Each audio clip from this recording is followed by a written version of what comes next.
A very good morning and Drshtikon to all our viewers.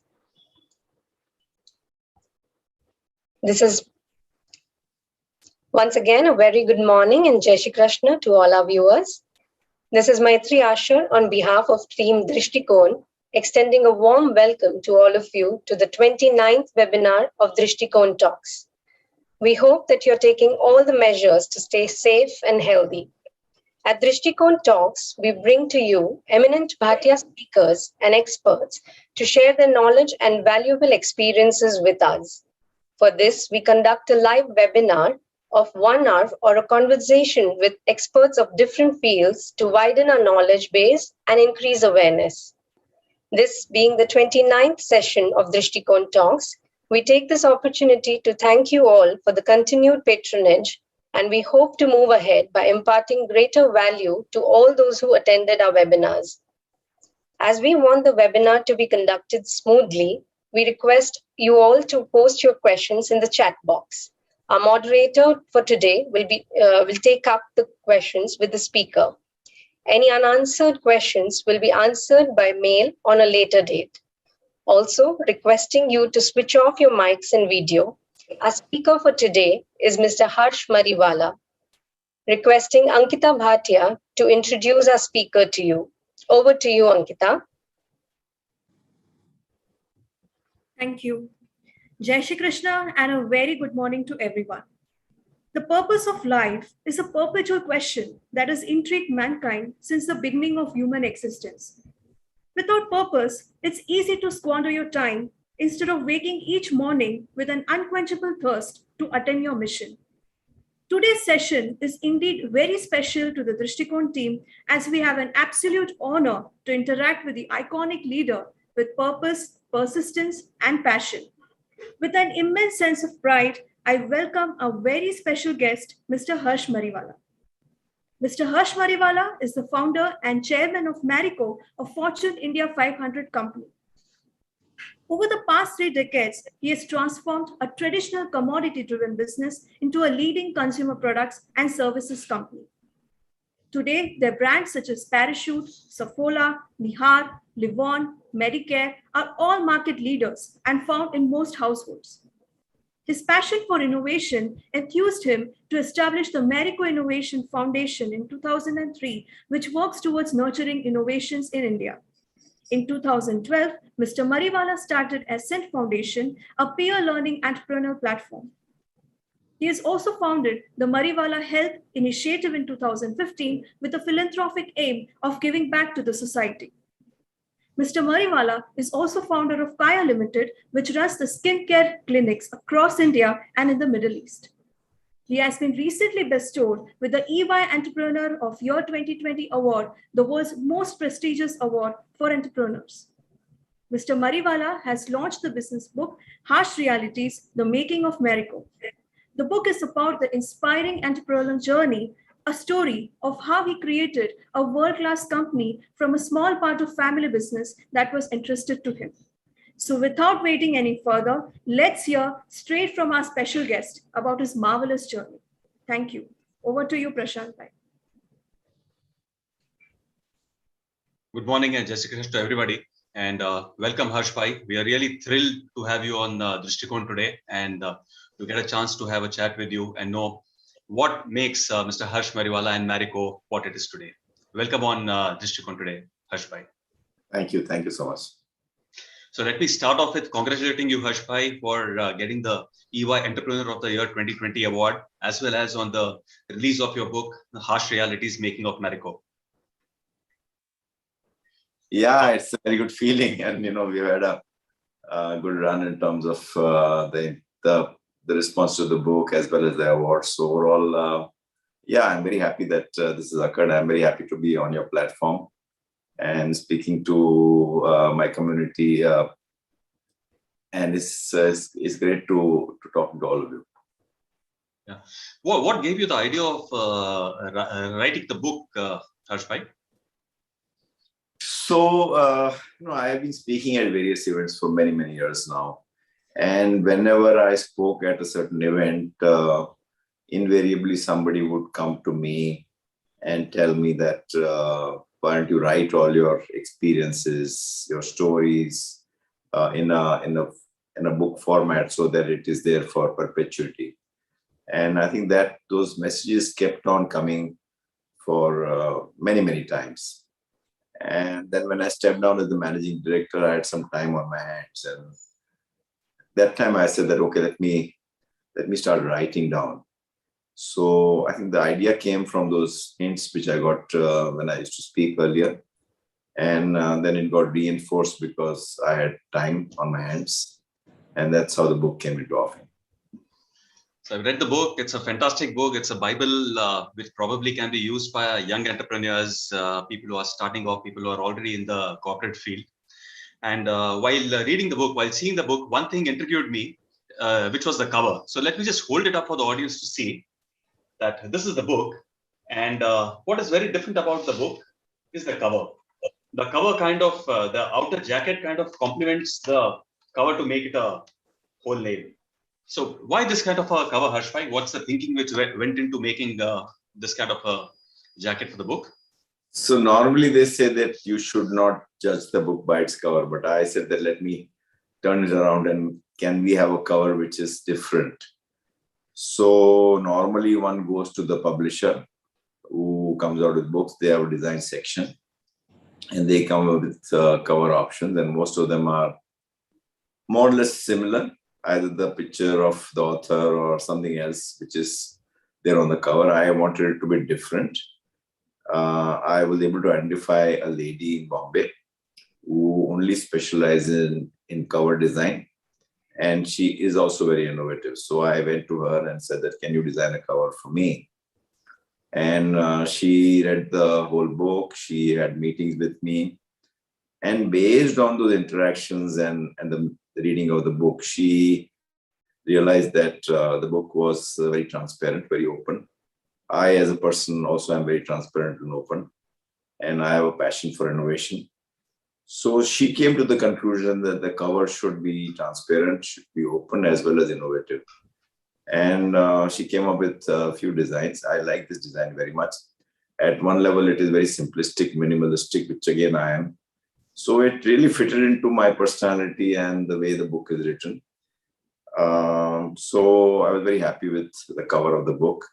It's unlike most other books, and it portrays me as well as it portrays what's written in the book. So all in all, I think the feedback I've got from others about the book cover is very positive.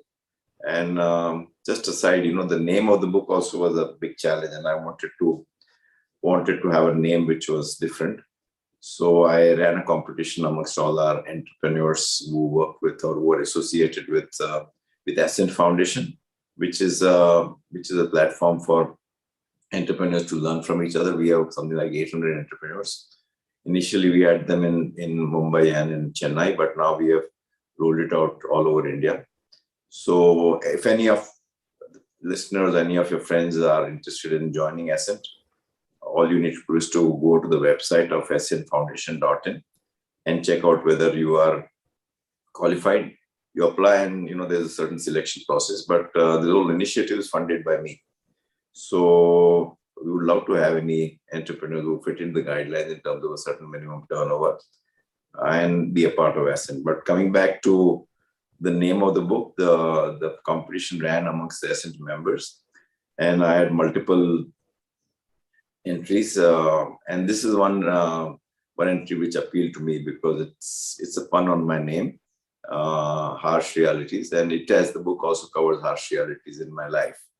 So what I'm trying to say is that apart from writing the book, which took a lot of my time, energy, I also paid attention to the name of the book as well as the cover, which is making it a good package deal. Definitely, I'm sure a lot of thought has gone into writing the book, into making of the book, and the book is of course co-authored by you and Mr. Ramcharan, who's a renowned and acclaimed business consultant. In fact, in the course of the book also, there are many instances where you have sought his advice, where you mention about having sought his advice in shaping the journey of Marico. So how did you meet Mr. Ramcharan, and what drew you to him? So I've always, I just to give a background to all the listeners, is I'm just a commerce graduate. I've not studied anything further than that. And to that extent, my knowledge in terms of management and the concepts of managing leadership was limited. So in my early days, when the business got built up, I want to identify a consultant who could help me in the area of finalizing a strategy, a purpose of the organization, and things like that. So in that search for a consultant, I was able to identify Professor Ramcharan, who is most of the time is based in US.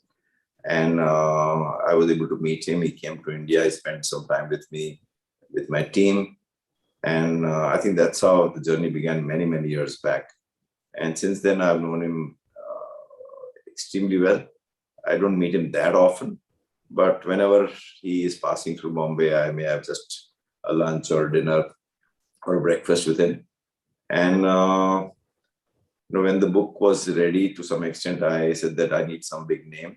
I need some input from an expert, because he's written something like 30 books, and his books have sold more than 4 million copies internationally. So I said that, can you help me co-author the book? And he readily agreed, and he spent some time, at least I went to US, spent time with him 2-3 days there. Then he came to Bombay a few times just for the book. And the result is something which he has been able to add a lot of value. For the listeners, again, the book is it's a very light reading. It's more like my own story. And then at the end of each chapter, he gives his insights in terms of what is the take-home value for the reader. So a story converted into some sort of a theory, concepts, is something the book is about. And I was very fortunate to have him on board, because he was able to add a lot of value in terms of the insights he brought based on my story. So while reading the book, of course, it shows you started off with the family business, Bombay Oil Manufacturing, which was into manufacturing of commodities. And from there, you transformed it, or you started off with a new business, leading Marico, which is, of course, a professionally managed FMCG multinational.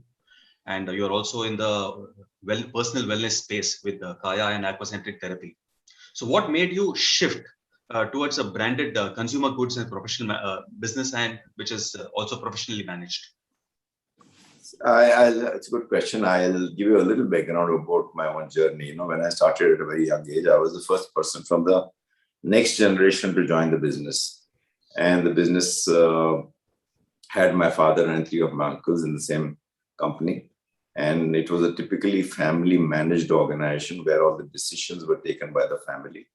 We had 3 different businesses. We had a edible oil business, which was mainly selling edible oils to industries and in bulk. And we had a chemicals business, and we had a spice extracts business. So in my journey of exploration after I finished studies, I realized that this business, edible oil business, was not doing well. It was,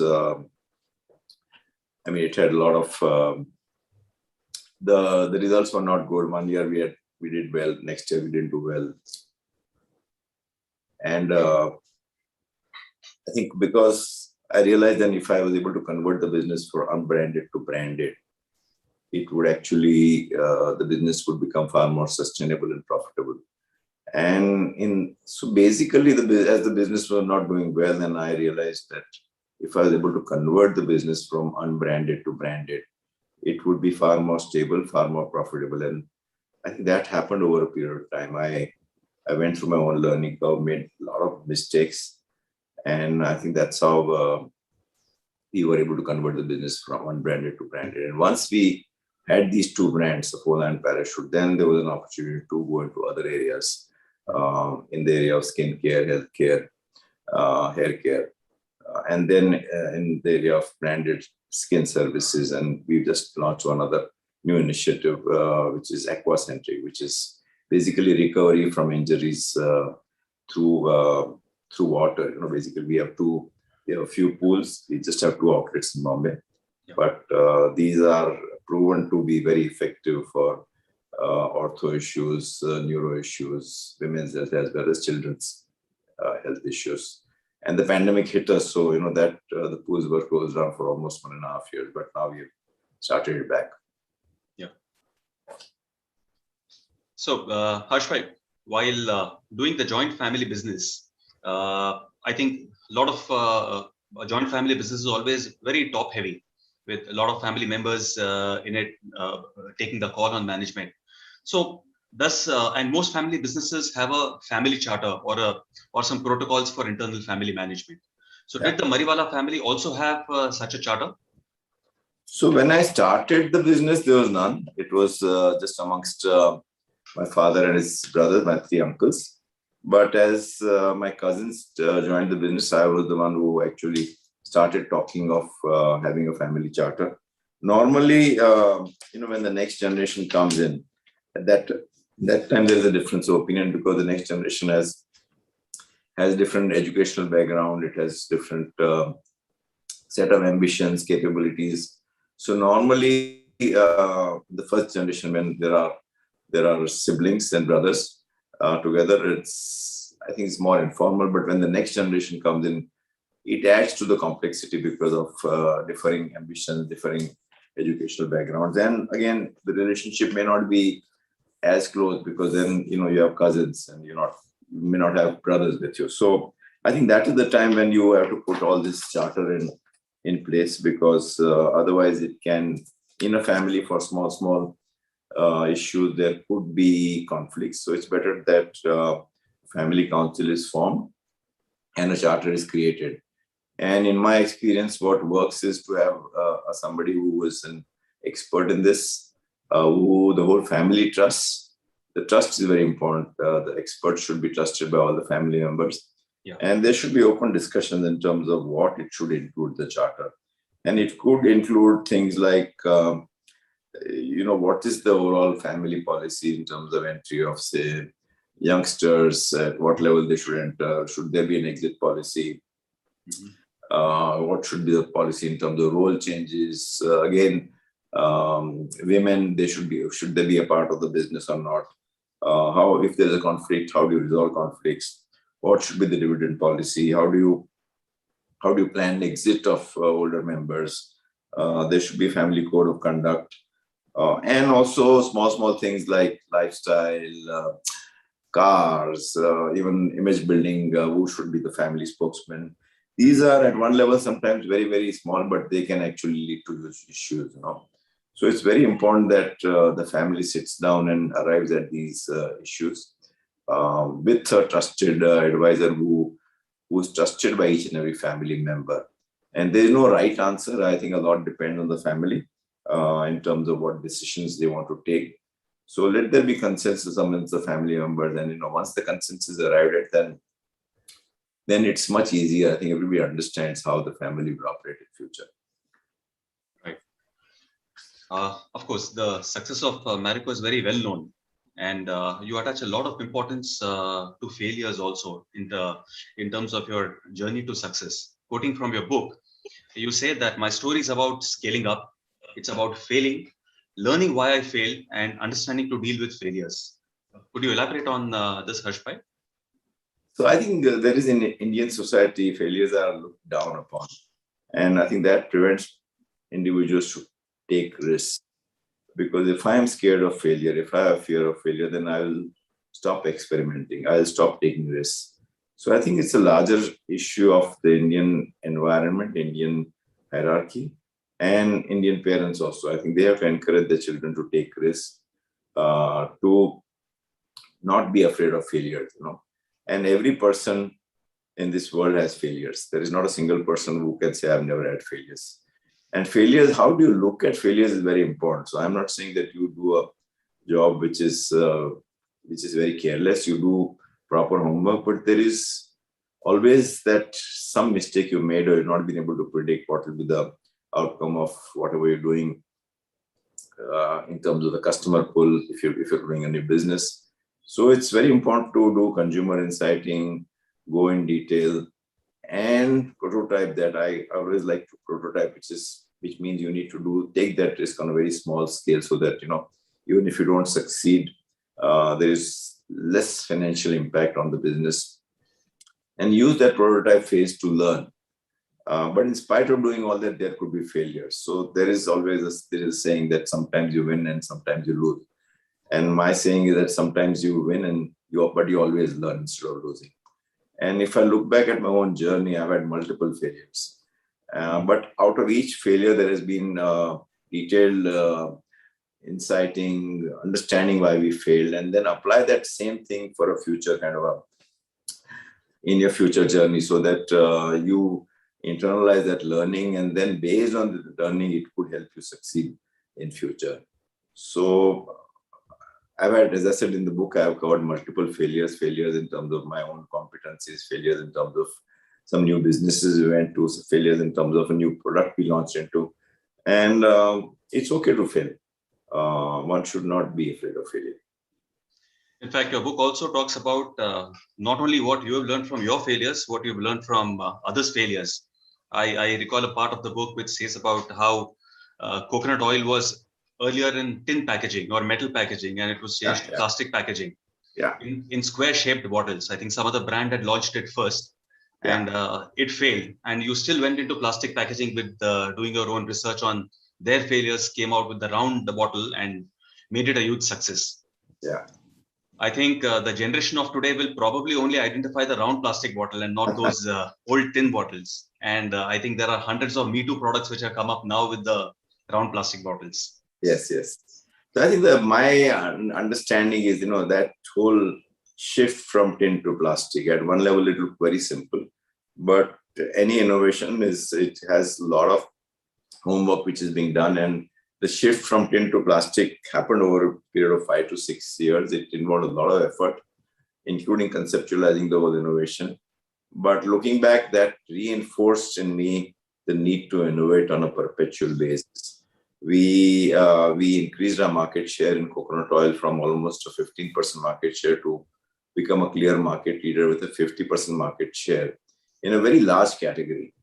And I think that happened because we converted the market from tin to plastics. Of course, the quality of product was good, but what we offered to the consumer was something which was far more convenient. Plastics is cheaper than tin, so pricing wise also it made sense. And it was relatively more attractive to keep at home. So all in all, it made sense, and we were able to create a large brand with a market share of almost 50%.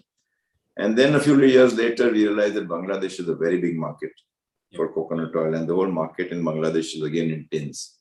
That market was dominated by local brands in Bangladesh.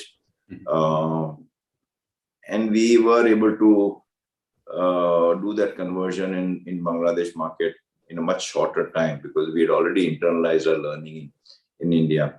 So over a period of 3 to 4 years, we were able to, after entry, a new brand, completely new brand, we were able to win over the market, convert the whole market from tin to plastics, and we have an 80% market share in Bangladesh market. And which is the largest we are the largest Indian company in Bangladesh, doing a turnover of about 700-800 crores. And so again, we leveraged the innovation from India to Bangladesh.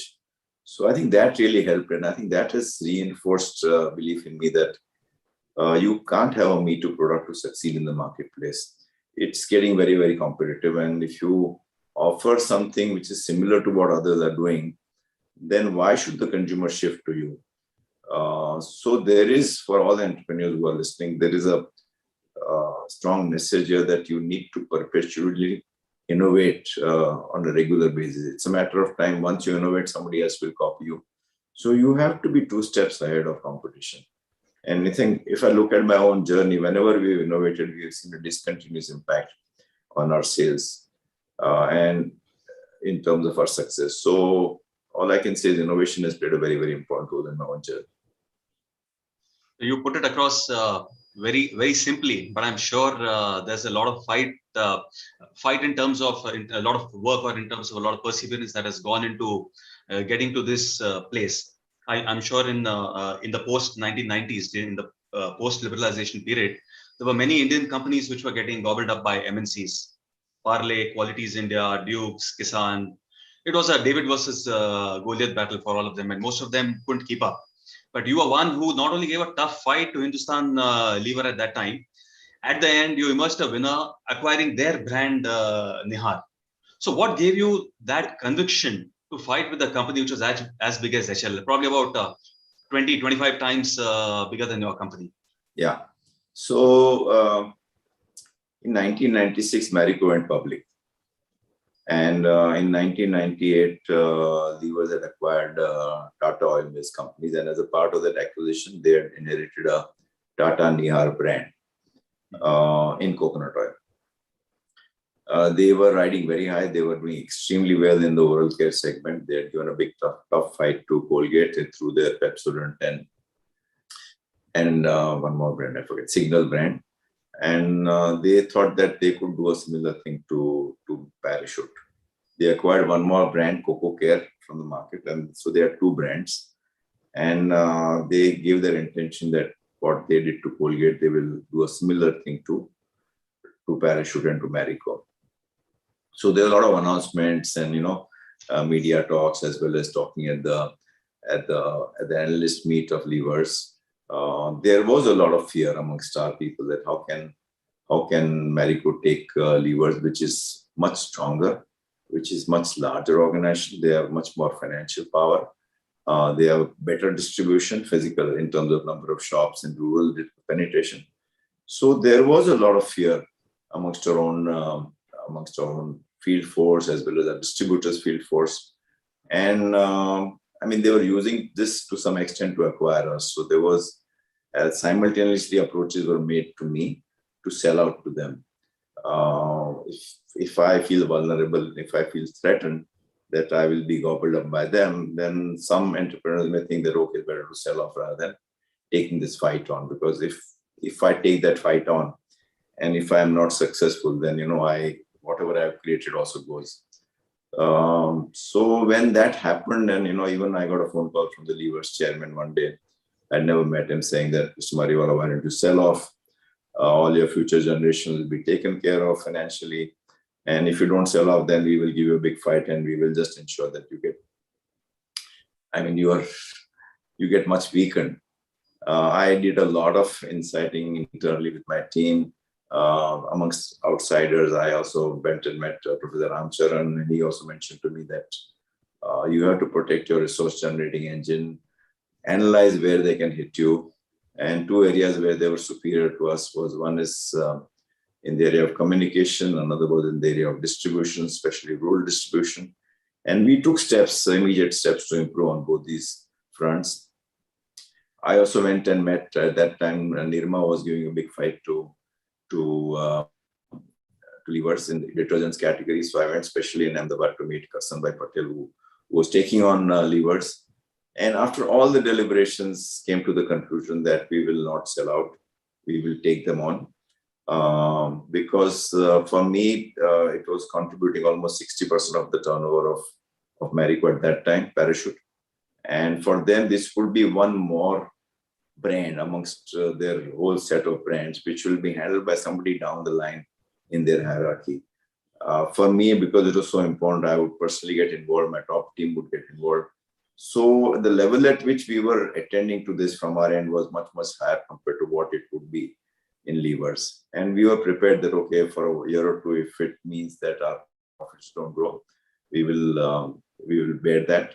We also had to take care of our morale of our field force. And we called them to a conference where, we pepped them up. It was like a war room scenario. You have to go and enter that conference room through a tunnel and things like that. So we took them on four fronts. The quality of the product being put on one side. We had a very emotional advertising campaign which talked about the purity of coconut oil and the auspiciousness of coconut. When you enter a house or when you get married, coconut in Indian tradition is broken. And I think that really resonated with our franchise. We improved our rural distribution by appointing super distributors. And finally, we took care in terms of morale of our field force by equipping them with a lot of empowerment and calling them to this launch conference, which actually played a very important role. So we were all ready to take them on. They launched their product and they spent a lot of money in advertising. They launched not 2-3 times, they did relaunch. They were able to gain market share. At some stage, they had almost 12 to 14% market share, but not at our cost. I think they got market share from from the weaker brands. And at some stage, they started losing interest because they were not able to grow. And they stopped investing in this brand. The market share fell from almost 12-14% to 6-8% or so. And at that time, they decided that, okay, if you're not able to succeed, then we'll sell that brand off. So they asked for bids and open auction amongst all the Indian players. And there were all the Indian FMCG companies, including Dabur, Godrej, Imami, they all participated, including us also. But we were very clear that, this is one brand we have to acquire from them. We know this business inside out. And if we acquire this brand, it will help us improve our market share further. So we were very, very aggressive in that bid. And we were way ahead of other Indian players. I think that helped a lot. We paid a little higher than what others had offered. But looking back, that has been a very good decision because that brand has really helped us in terms of improving our profitability. And it was a very good feel-good factor within the organization that from selling out to a multinational, we were able to buy their brand. So all in all, that story really went through our own set of pressures, tensions, but it helped us in many ways. It improved our distribution network, it improved our morale, it improved our market share once we acquired them, and it resulted in higher growth and profitability. The Marico versus Lever story is, of course, a big case study in management institutes. It was and it still is.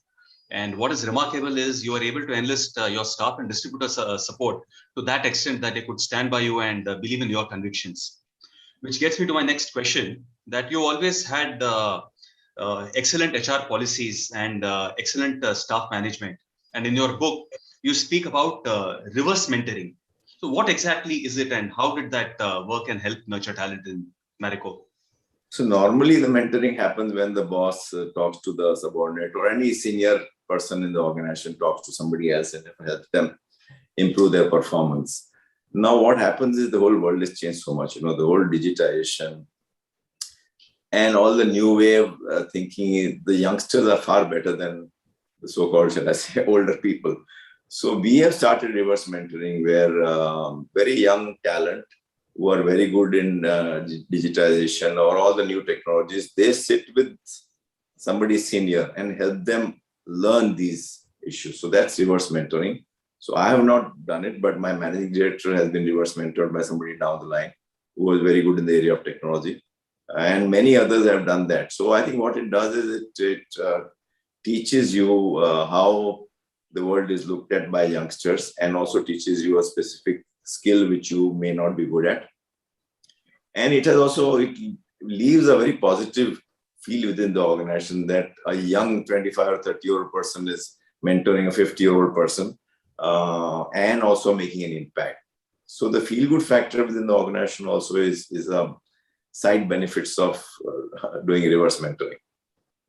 I think it's also a very fantastic way of breaking ice with the newcomers joining the organization and giving them a more open platform or kind of telling them that, yes, we are with your ideas.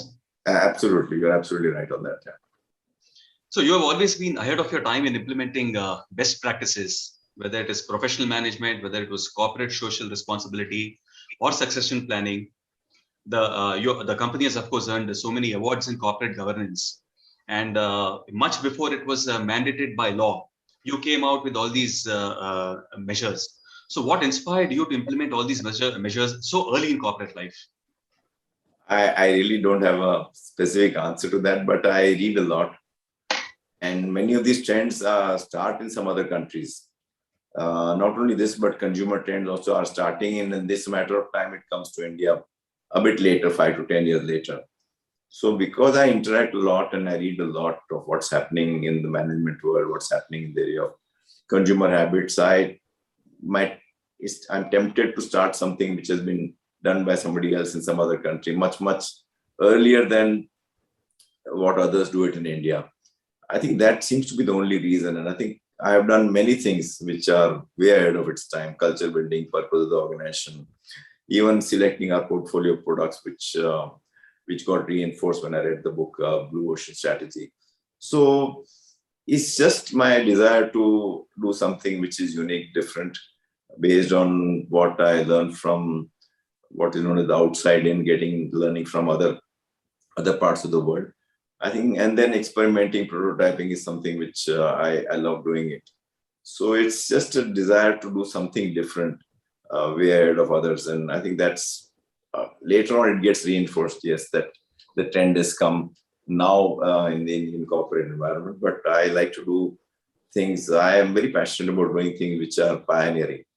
And if I look back at my own journey, I've had many other new products which were not existing in the country. I like creating something which is pioneering first time. Uh, it's something which is a passion with me. So I think that may have also played some role in that. So what is more remarkable is you've not had a formal management education. In fact, you wanted to go abroad to study in your younger age, but of course, family pressures stop you from doing that. And here you are today, an institution by itself, in yourself. Do you miss not having got the opportunity to study abroad? Has it made a difference in what Marico or Harsh Mariwala would be today? Actually, it's worked out positive for me, because if I had gone abroad and did my MBA and joined a family managed organization located in the heart of commodity markets in Masjid Badr in Bombay, a typically family managed organization where it was the family and just some of the other family acquaintances in the company, I would have been very, very frustrated. But here, actually, I was not, I had not studied all this. So I entered an organization with an open mind, and I went on learning. So this whole learning quotient really became very, very strong in me, because I was very clear that if we had to run an organization which was professionally managed, which had very good quality talent, then I should be on top of them in terms of the language they are talking. So that just forced me to read a lot, to interact with thought leaders. And I think that learning on the job learning is far, far more impactful than a management degree. So looking back, it has not acted as any constraint. I can talk to any MBA today. In fact, I go and speak at many management campuses. So it's actually, looking back, it has worked in my favor, and I'm glad I didn't. My father prevented me from going abroad. And I think that just reinforced in me the need to learn on a perpetual basis. And I think there is no end to learning. You can go on learning. And still today, I read at least one book a month in terms of what are the new things I should be doing. So that learning continues forever. And, one has to continue learning, because the world is changing very fast. And you've seen the pandemic, we've seen the whole set of new technologies which are coming in, the environment is changing. So unless we are open to learning, reading, interacting, we will be put back. So it's very important that we continuously have a very, very strong desire and urge to learn and implement that in our businesses. One caption, in fact, used by you so often is do away with the escape button. Yes. So something you want to say on that, Harshbhai? Yes, it's very important. I think I relate it to focus. I strongly believe that if we have to be good at doing something, we should be very focused and not try to do too many things. For example, if you want to be a good cricketer, you can't say I'll play cricket and I'll play golf and I'll play tennis, and then you have to be focused only on cricket. Once in a while, you may play some other game, but if you have to be a good cricketer, you have to be only focused on cricket. And the same thing applies in every aspect of life. If you want to master something, then you will have to devote extraordinary energy to that particular subject, which means that the focus will lead to depth, and depth will lead to excellence. Now, what happens in an organization is you get many, many new ideas, and of doing new things. But there are enough escape buttons. For example, many years back, we were mainly India-centric in terms of our business, and we said that we should go international. Every time I would go to my team, let's start marketing a product internationally to other markets. They would try. I'm not saying they would not try, but they would. The Indian business was so important to them that this would be attended only in their spare time and things like that. So there was enough escape button for them to escape, to say that, okay, we didn't get time, or India is so important. So what did we do? I recruited a very senior person. We didn't have international business or very small international business. And we told him, this is your job. You have to build international brands, because international business is different than Indian business in terms of distribution network, in terms of consumer habits. And I think what that did was we started an international business, and now almost, I think 2,000 crores turnover for us comes from international business. And we are present in neighboring countries, Middle East. Bangladesh is our biggest market, but we also made some acquisitions in Vietnam, South Africa, and we also are exporting to something like 25 other countries. So we removed escape buttons from the Indian marketing and sales head and actually created an international business head. And that paved the way for setting up our international business. I'll give you one more example. When many of us want to start an ERP in our company. We basically ERP is a IT system, and normally we tend to give it to the people current team, and invariably ERP doesn't get well executed in the organization. So what we did was we removed a set of very good quality talent, put them at a different location, and we said that your only job is ERP, because ERP is very, very crucial for us. So again, we removed the escape buttons of doing day-to-day job, and multiple times I can give you 4 or 5 other examples where we removed the escape buttons for a very important strategic initiative of the organization, create a full-fledged team or a set of individuals who are very capable to make an entry in that journey. Even Kaya happened because we created a incubation cell where 2 members were involved, and their whole job was to look at newer opportunities. If I had given that to my existing team, it would never have got executed, because they were doing a lot of other things on their own, and that provided them with escape buttons. Right, Harsh bhai. There are a couple of audience questions which I like to take here. There's a question from Sanjay Bhai Jashrani, that in the world of instant gratification, the reading habit is a atrophying muscle, or it's a dying habit. Yeah. Do you like reading, and which are the 3 authors and books which you admire and which have inspired you? As I said, I read 1 book a month on an average. So just now I'm reading a book written by the Netflix founder on the culture of Netflix. I have read a lot of books. In the earlier days, I used to read a book which were functional books, which helped me improve my functional capability, whether it was marketing or whether it was sales or whether it was finance. Then over a period of time, I started reading general management books by Peter Drucker and others. And then it evolved in terms of what is the purpose of the organization, innovation, how to improve our effectiveness once we are a public company. So, I mean, initially I read a lot of Peter Drucker, and that had a big influence on me. And then lately I've read almost all the books written by Professor Ramcharan in terms of innovation, board effectiveness, execution. Some of the books which have appealed to me is Forms of Endearment, which talks about purpose, written by Raj Sisodia and Jagdish Sheth. A book on grit, which is written by Angela Duckworth. So many books. It's difficult for me to identify 2-3 books, but I have many books have influenced me in my journey on different subjects, and depending on where am I at this stage in my own journey and what kind of competences are required for me to learn from. Right. And in your talks and in your book also, you put a lot of value on risk. Yes. To take a few lines from your book, it says, to laugh is to risk appearing the fool. To weep is to risk appearing sentimental. And it ends with, to try is to risk failure, but risks must be taken, because the greatest hazard in life is to risk nothing. The people who risk nothing, do nothing, have nothing, are nothing. Why this exceptional love for risk? No, because I strongly feel that, Indian parents, they don't encourage the children to take risks. They always ask them to be cautious. Yesterday, I just happened to meet somebody, he's again a Bhatia in Bombay, and his grandfather, father, and son, who's a youngster, and they came to me, he wants to start a business. We are all from services. So I said, why not business? So, I told him what is the downside. And so his whole mindset in giving message to his son was that, how do you protect your downside? How much maximum money you lose? But my answer to him, first, look at what is the upside in starting a new business. Of course, you take care of the downside. So I strongly feel that the Indian society does not encourage risk taking. And if India has to grow, entrepreneurs will play a very, very important role in the growth journey. And entrepreneurs, unless they are encouraged to take risks, they will not succeed, because there will be failures. Every person, as I said earlier, has failed in their own journey. So it's a national issue in my opinion. It's not just something at a personal level. In terms of creating growth for the country by entrepreneurs, and the mindset to take risks plays a very, very important role in that journey.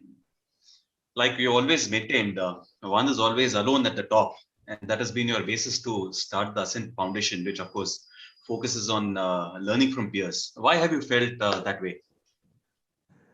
See, when I started building the business, I realized that I had a different mindset. I couldn't have gone to my father, my uncles with my own set of issues because of a different way of thinking, I would say. And it would be very, very lonely, because everybody goes through their own set of problems, issues, how to resolve them. So how do you deal with that loneliness? How do you deal with that stress?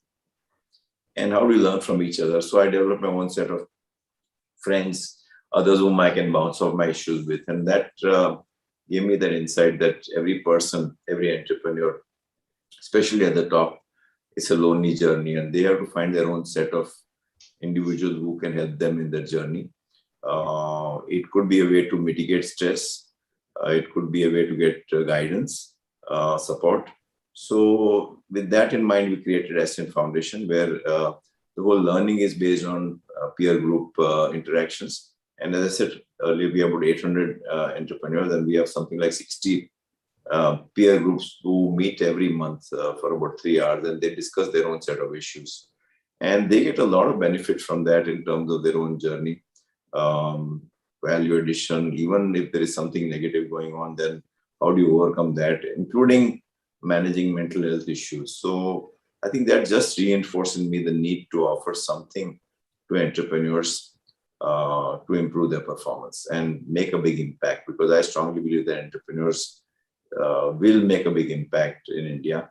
There's a limit to which you can go on blaming the government or talking to the government that they should increase the growth rate of the economy. But ultimately, the onus of this lies with us as entrepreneurs to drive growth. And today in Ascent, if I look at the overall number of members, we aggregate turnover of our members itself is something like 53,000 crores. So if I'm able to impact that base of 53,000 crores and making them grow, then I would have played my role in terms of giving something back to the society.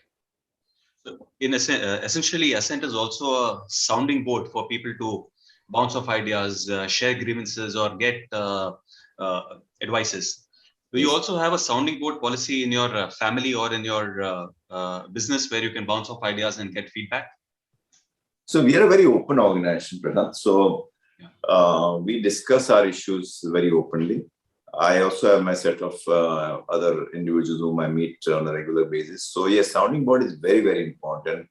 There is no specific, it all depends on whom you're comfortable with. That person should be able to understand your set of issues. It could be somebody at home, it could be whoever it is, but that person should be empathetic. They should be able to understand the key issues you're facing. And ideally speaking, if that person also is in a similar kind of situation in terms of managing business, then you can also help. So it's mutual in terms of learning from each other, supporting each other. So when you have a set of 8 or 9 individuals which operate in trust group through, or 10 individuals operate in trust group through Ascent, which are non-competing, then everybody speaks their own mind, and you act as a total group of 10 helping each other, because every person has his own set of issues. And if others can pitch in, and many times all of us also have blind spots. I may want to do something, but I have missed out on looking at a certain aspect of that issue. And if I have 10 other people critiquing my proposal, then they would give me that 360-degree view in terms of how they view my proposal. Right.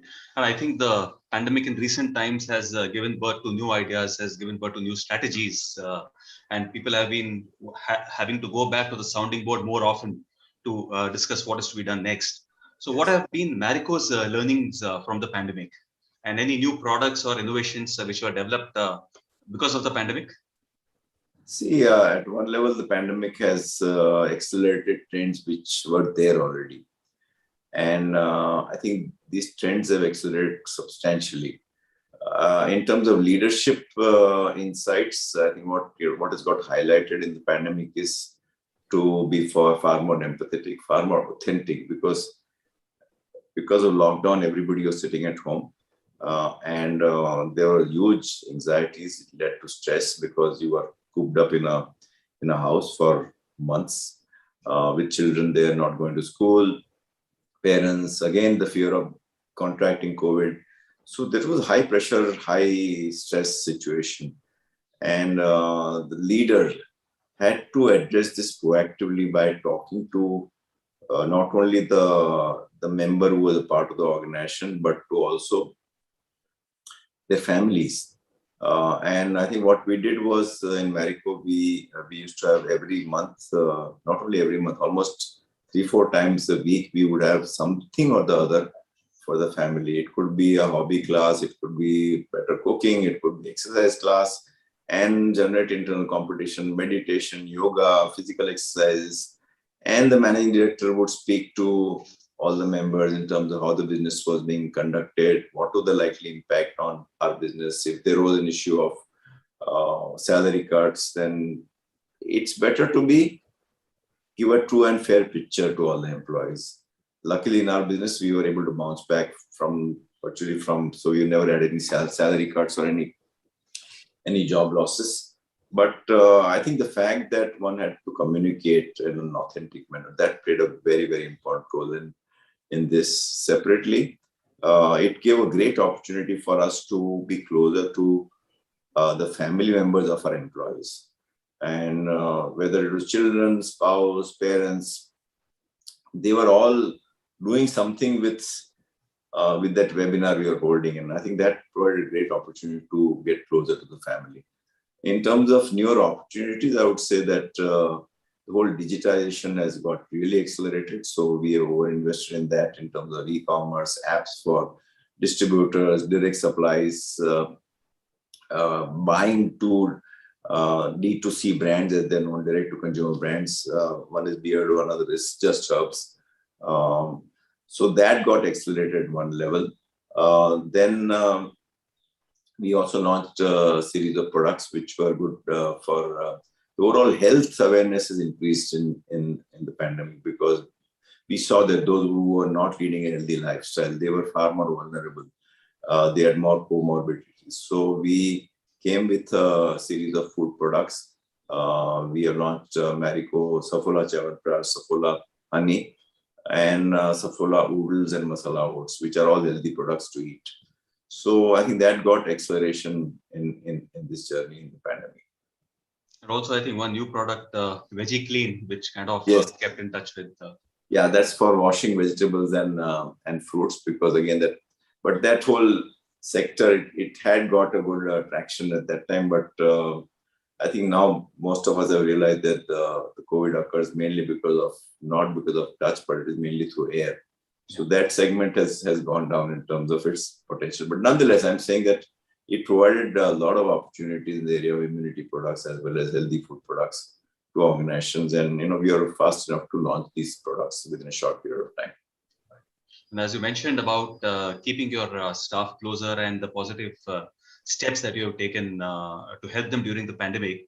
In fact, even recently, you have come out with an innovative hybrid work framework under the Ways of Work initiative. How do you see that helping Marico? So 2-3 ways I think I've been discussing. This has got operational from 1st of October. So normally I think at middle levels, 1 week coming to office, 1 week from home. And I think what that has done in terms of, it has released a lot of real estate space. We've given up a lot of our leased office space, which will save us maybe 3-4 crores a year. But more importantly, I think it gives a flexibility to all our employees. And in a city like Bombay, most people spend about 1 hour each way to commute. So 2 hours of commuting time gets cut off completely. So that much extra time you can devote with your family. So I think that gives a lot of flexibility. And then you come to the office also. So those interactions of interacting with other colleagues, the personal interactions also continue. So it's a good way to have benefits of both. If I ask people to stay all the time at home, then it will, I think you need some level of personal connect. So it's a good combination, 50-50, and we've just started. The initial feedback is very positive. But we have to wait and watch and see how things shape up over a period of time. Let me also take a few audience questions here, Harshbhai. There's a question from Paresh Palicha that the parachute story is very inspiring and its repackaging made the brand a market leader. But now that plastic is turning out to be a common enemy of humanity, will parachute evolve its packaging to be more environmental friendly and greener? See, just to give you a context, parachute is made out of high density polyethylene. And in India, most of the high density polyethylene is recycled. So from that point of view, the fact that it is recycled, we are not adding to the environmental problem. In fact, most of our products are getting recycled. 95% of what plastics we use is recycled as of today. Our target is to go up to 100%. We also have some films which are difficult to recycle. And separately, as a part of Marico Innovation Foundation, we are undertaking a big study in terms of how do we handle this problem nationally. So it could be done through reuse. It could be, so we also reuse our recycled plastic, again, added back to a certain percentage. It could be reused, it could be recycled.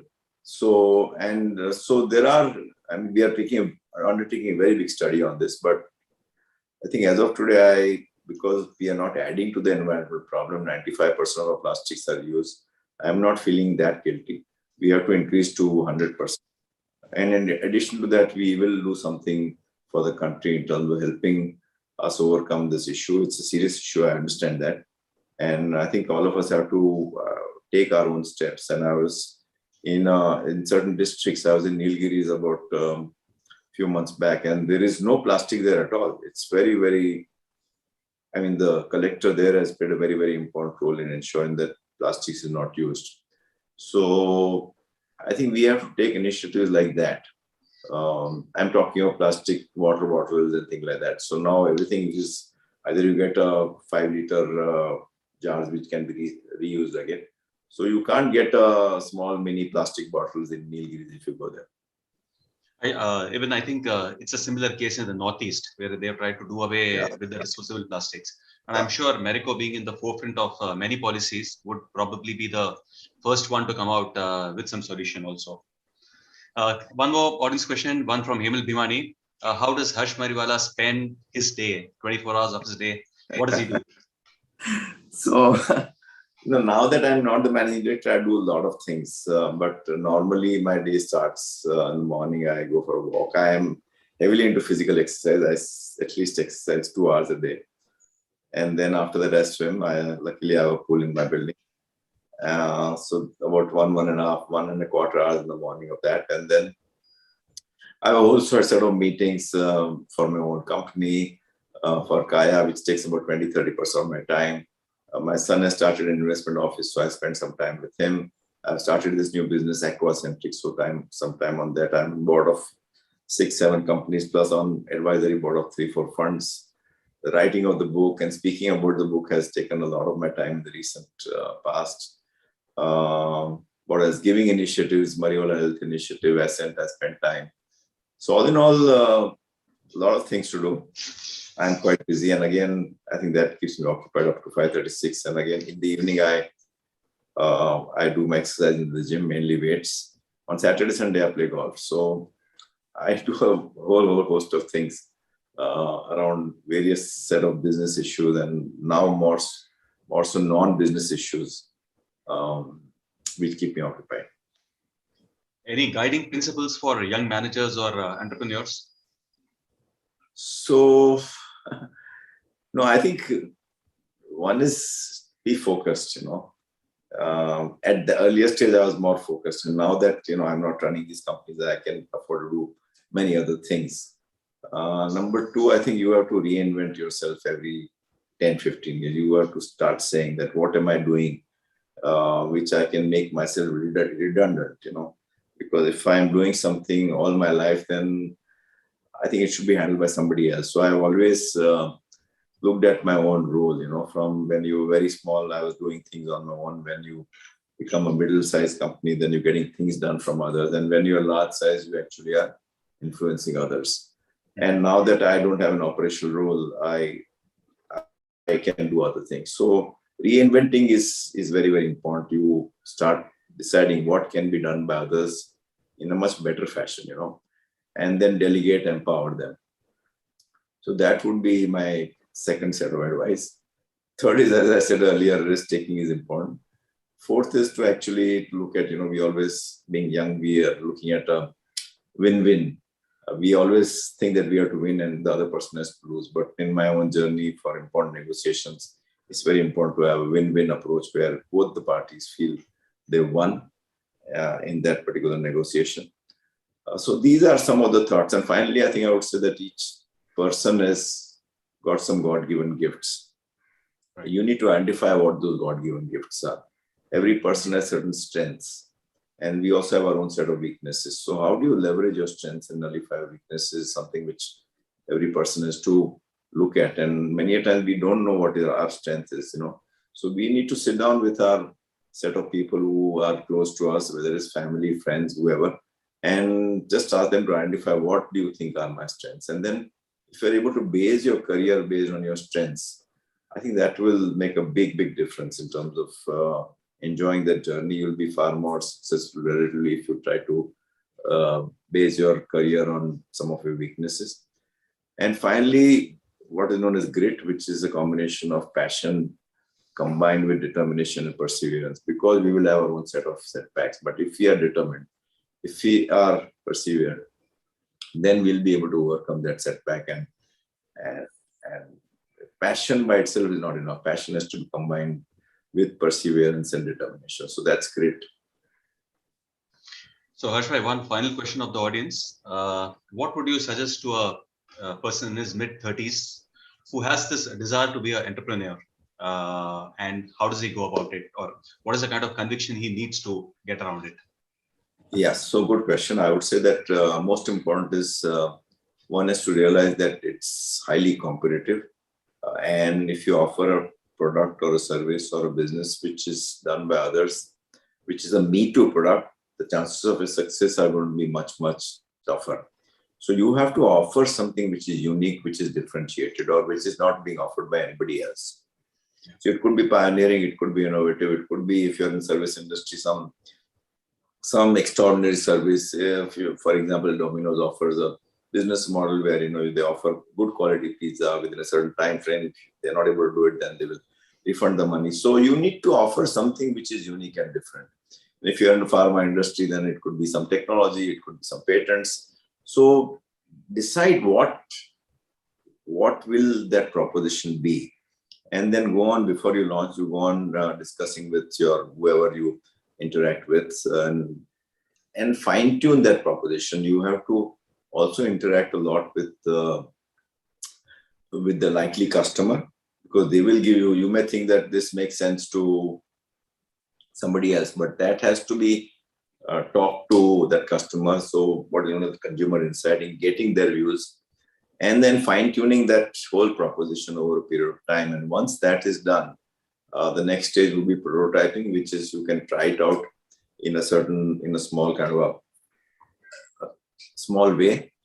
And if that, again, use that as a learning curve. And once you succeed in that, then you scale it up. So while doing all that, you need to just ensure that your resources are taken care of, financial resources, people resources. So it's a detailed process. You just can't start something on an impulsive way. I think one has to do proper homework by identifying proposition, by consumer insighting, by prototyping, and then scaling it up. And I think a lot of guidelines or insights can be taken from your book as to how you studied the Parachute brand, or how you studied the success of the Parachute brand and made it where it is today. Thank you so much, Harshbhai. So just the last point I just want to make, Prashant. Thank you very much for please, for inviting me to this webinar. And all I can say is that this book is now released almost 2.5 months now. It's doing well. I've given the book to many of my friends, their wives, and I go on hearing very good things about the book. The most important thing I feel is that every person says that there is some take-home value for me. And depending on who I am, whether I'm an entrepreneur, whether I'm a professional, whether I'm a student, or whether I'm a housewife or I mean, I've got amazing feedback. Just 2 days back, I heard from somebody whom I know and saying that my mother-in-law is reading. She's 78 years old and she can't put the book down and she has got learnings for her. So I think what I'm trying to do in the book is to offer something which is in a very simple story-like format, very easy to read, but with a lot of insights and take-home value. So I think that's all I wanted to say. And thank you again very much for having me over. Thank you, Harshbhai. It's been a pleasure having you on this forum, and talking with you is like reading from a management encyclopedia. So a lot of insights for everybody who's attended the program and for us. And for all the people who are there with us today, let me tell you, the book Harsh Realities is available on Amazon in Kindle format, and very soon an audio book is also going to be launched. So for those who are a little lazy to read, probably can go into the audio book. And I also take this opportunity to thank the GBBF, the Global Bhatia Benevolent Foundation, for having introduced Harshbhai to us. In specific, Ms. Ashwin Bhai Shroff, Sirish Bhai Anjaria, and Nitin Bhai Dosha for having facilitated this program. Thank you all for being with us today. And from me, Prashant Morwaria, and Maitri Ashar and Ankita Bhatia, who are on the program today, thank you all so very much for joining us. Thank you, Harshbhai. Thank you. Thank you.